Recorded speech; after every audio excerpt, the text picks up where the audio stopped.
Life's too short to drive boring cars. Well, I've been around for a while and I've owned a lot of vehicles. As a matter of fact, several dozen vehicles in my time. Many of them were amazing. A few were problematic, but you could work with it. And then I had several that were absolutely disastrous. They were horrible vehicles in many ways. And guess what? I now could speak from experience, and I want to help each and every one of you guys with my list of 5 of the worst vehicles that I have ever owned. Hopefully I can help you avoid the same problems. Let's get into it now.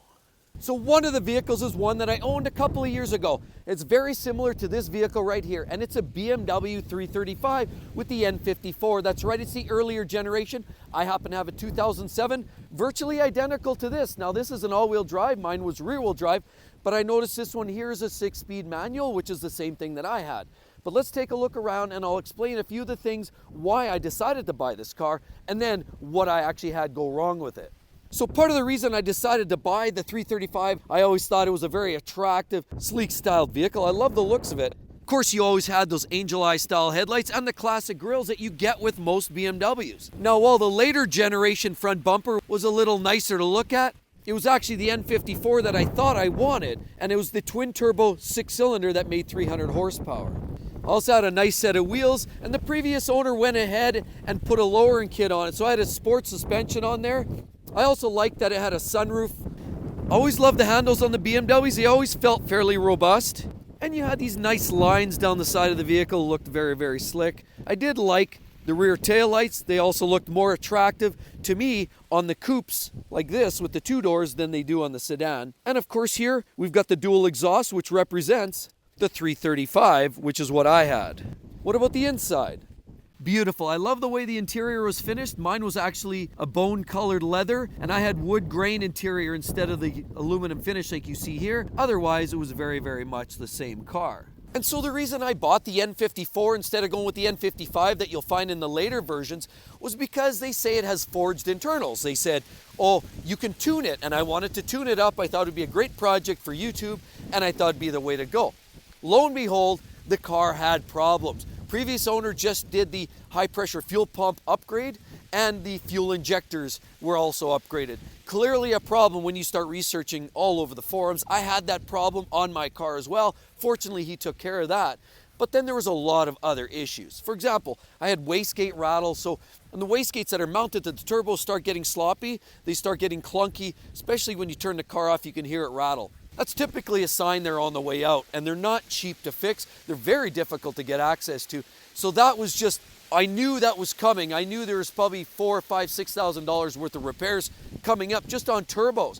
But let me tell you some of the other things I had to fix. Literally about 2 weeks in, I started noticing little white speckles of, I presume now it was antifreeze. When you look under the hood and you get those spots all over the inside of your hood, you'll notice that's usually coming from dried up antifreeze or coolant. And that's exactly what was going on. But with time, I figured out that I actually had a leak on my oil filter housing. And that was the cooling lines that went through it. But I also had leaks on some piping that went up here, the upper rad hose. I had some other hoses that were starting to leak. And clearly the previous owner definitely pulled a fast one because a lot of this stuff started leaking shortly after I bought it. So it must have been a good engine shampoo, looked great, and then I bought it. So clearly there was a lot of imminent issues, which I spent a lot of time under the hood of that vehicle fixing up. And then there was another ugly one. Water pump thermostat. So you had to jack the car up, pull the plastic shrouds off the bottom, the steering rack, cross members, all had to be dropped so you can get access to the thermostat and water pump that are tucked under there. And that cost me a lot of money just to buy those parts. It was a full day at home trying to fix that up. It takes a lot of time to get access to it. And then all the hoses are very tightly wound in there. It's very difficult access to get in there and get that done. Then obviously I also had check engine lights coming on from time to time. And after I found out later it was likely from a boost leak, so I had to do the manifold intake O-rings. There's 6 of them. I had to get them done, but I also had to fix all the oil leaks and coolant leaks on the oil filter housing. Literally, it was one thing to the next, to the next, to the next. And guaranteed, I fixed everything that was leaking. The wastegates was the only thing that I left as is. So guaranteed, that would have been probably coming up next if there wasn't some other issue. That car was literally a disaster. Yes, it was fun to drive, but every 3rd or 4th time I got on the boost, boof, check engine light. I had enough. I barely had that car for a year and I had to kick it to the curb. I had enough of the 335 with the N54. Now another vehicle I had was a Jeep, like we see right here. Now mine was green like this one, but the one I actually owned was a two-door, more like this. And I love the Jeeps because they were cool. You know, Jeep has the Tonka toy look with the big Tonka style grille, and they've got the big bug-eyed round headlights as well. And, you know, mine had the plastic here and the plastic bumper ends and things. It was made for off-roading, there's no doubt about it. I love the fact that, you know, the Jeeps, they've got these little bumper stops and of course these clips to lift up the hood. It was a very cool vehicle. As a matter of fact, mine also had the removable hardtop and the second soft top came with it. So it's a great vehicle, it's outfitted well. I had the full-size off-road ATS all-terrain tires like that. Not so much like these little street slicks on these ones. But I really enjoyed it. Like, it was a great vehicle from a fun perspective. Mine had a 6-cylinder, I had a manual gearbox. It was a lot of fun. You get these mirrors, plastic door handles. This is all exposed, and of course I like the simplicity. Mine also had the full-size spare. It was a great vehicle. In theory, even with a very Spartan interior, you would think it was made to last. And to be honest, in a lot of cases they do last. A lot of Jeeps you see for sale on the used car market have tons of miles, so they can last. But it usually comes at some expense, and maybe I had a glitchy one, possibly, but I had a bunch of issues, and it got to the point where the brakes were so weak I ended up rear-ending somebody once. Even with the manual gearbox and the 6-cylinder, it still didn't really have enough power to get out of its own way. That was an issue. But from a mechanical standpoint, it had a bunch of things that went wrong, and I'll show you. Throttle position sensor, we had some hunting issues. We were starting to get water ingress, and my Jeep only had a relatively low amount of miles. I only had about 60,000 kilometers on it, and I started to get water dripping in from the top. It didn't matter how well I adjusted or closed the top or the roof. It always seemed to get water inside a little bit. Started to get electrical gremlins from time to time. And I noticed when I crawled underneath, I was starting to get a transfer case seepage. So there was oil leak coming out of there at a very low mileage. Now, the other thing I noticed was the front end. With relatively low miles, all this front end gear under here was actually starting to get sloppy. And I started to find as I'm hitting like kind of rougher pavement, I'm starting to get banging and clunking noises. And even with that 60,000, 70,000 kilometers I finally sold it with, it started to feel like it was starting to lose a little bit of that precision in the front end. Not that Jeeps are meant to be on a dime. I mean, they're an off-road vehicle, but clearly it was developing slop early on. And I wasn't too impressed with the overall construction. The fact that you would think it's heavy duty, but it's not quite as heavy duty as it initially appears. So suspension issues, electrical issues, water leaks, starting to see some oil leakage. Honestly, it got to the point where between that and the low levels of performance, I was just done. Adios. We had a Dodge Durango with the 4.7, which we loved immensely. Then we moved into one of these, the Mercedes ML500. And coincidentally, after a short time, we realized this vehicle wasn't half what the Durango was, but that's besides the point. By today's standards, it looks a little bit awkward. It's very cab high for sure, very stumpy at the back. We had the running guards there, and we also had aluminum wheels. Ours happened to have the third row. There was a little flip-up seat that you could add in, and we actually had technically the third row, and that's why we decided to buy that one. Now you'll notice this is the ML320. That's the V6. We had an ML500, which was the 5-liter V8, made way more power. We could tow, we had a tow hitch, and ours was gold on tan, which made it very, very attractive throughout. We had a roof rack like this, black handles, and a little mirror with the light on the side. And we also had these funky headlights with that classic 3-pointed star on that grille. Little fog lights finished it off neatly. But sadly, now looking in retrospect, it's not as attractive as we once thought it was. But it's really less about how attractive it was and really more about why the structural reasons we decided to sell it. First of all, we had power steering lines starting to leak, transfer case leaks, but another one we actually had at one point, the vehicle was running well, and then lo and behold, it just wouldn't start. And that was because after some troubleshooting and diagnostics at home, I figured out it was the crankshaft sensor, so I had to pull the wheel off, get up in there, and change that sensor tucked up in that wheel well. We also had a lot of plastic inside that was starting to fail. That sunroof came off the rail and was very difficult to fix. One of the power windows stopped working, and in the back we actually had some cup holders and ashtrays with plastic parts that were starting to break and come apart, and it became very difficult to repair. We ended up having to just tape it shut. We also started developing a misfire. Well, normally that's not a big deal, right? It's either fuel or spark. Well, the way it works out, we took the vehicle into the shop, and it spent about 4 or 5 hours in the shop. The master mechanic couldn't figure out why and couldn't properly diagnose it. He said, we're gonna just start changing parts. We're literally going to start changing spark plug wires and coils and things like that, and hopefully that gets to the bottom of it. Do you realize on the V8 it actually has 2 spark plugs per cylinder, so it gets a little pricey. You don't want just to be starting to replace parts like a Ford mechanic, and I got a little frustrated with that whole thing. So I said, to hell with it, I'll pay the bill, I'm taking her home, and I changed out all the wires, coils, and plugs myself. Coincidentally, that actually fixed the problem. But it was a bigger issue than just the odd misfire or crankshaft sensor or even some of the plastics. There was the obvious cosmetics part of the vehicle, and ours was always kept clean. We always washed it, we kept it inside the garage, and then we had this happen.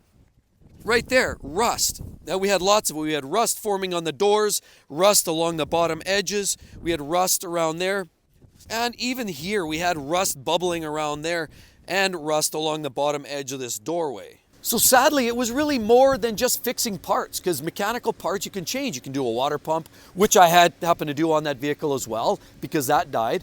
So it's more than just doing those types of maintenance items and repairs. When a vehicle starts to rot away and all the plastics start to crumble and the structure starts to dissolve because of the rust, it gets to a point where it's no longer worth it and it's time to send it packing. Because of all that breakdown in the integrity and the quality of the vehicle, it really disappointed us, because I know Mercedes was built in the US at that time, but it was still time to let it go. And back here is similar to what we had in the family. Think back to 1997, the Grand Voyager and Grand Caravans. Those were the longer extended versions. We had a 97 Grand Voyager. It had the 3.3 liter V6 transversely mounted automatic transmission, and it's very family friendly. That's why people buy them. But I wish I could show you one exactly of that year, but you don't see many left on the road. They just haven't survived. They're not a well-made vehicle. They are affordably priced, but they break pretty quick. And ours did as well. No, this is a newer version, but essentially the same thing applies.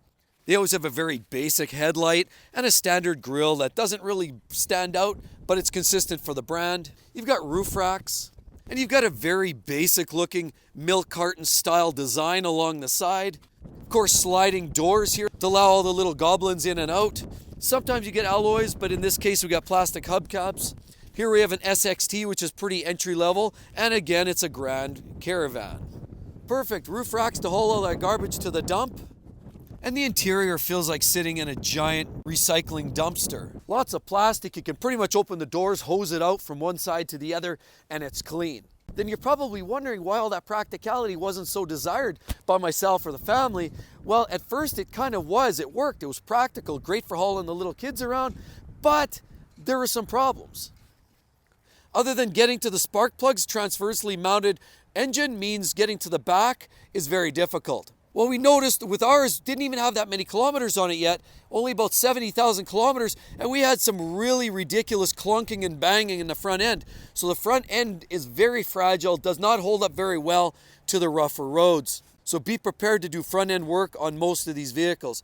But the big issue that we had with this was the transmission, and most people would know Dodge, Chrysler, Plymouth from back in the day, they had some of the weakest trannies. They just didn't hold up, and ours didn't either. We went to start the vehicle, drove out of the driveway one day, all of a sudden, bang, we hear this loud boom noise, and then we peek underneath, and all we're seeing is a big puddle of oil underneath the car. We had somebody in the driver's seat, but it wouldn't move. You just hear clunking and banging. You hear reciprocating mass, but there's no connection, no continuity. So I stuck my head underneath like that, and there was problems. There was actually a big hole about that size in the side of the transmission, which is the transaxle all-in-one, and all the oil dumped out. So the case actually blew apart. Now, well, yeah, you can get those transmission shops to rebuild a transmission for $2,000 or $2,500 or $3,000. Still, the bottom line is this was on a vehicle with low mileage and well maintained. Clearly deficient, poorly built, and I really don't see me ever buying something like that again. Plymouth Grand Voyager and Grand Caravan Dodge. And what we have behind us is really what kicked my departure from BMW into high gear. This here is the icing on the cake.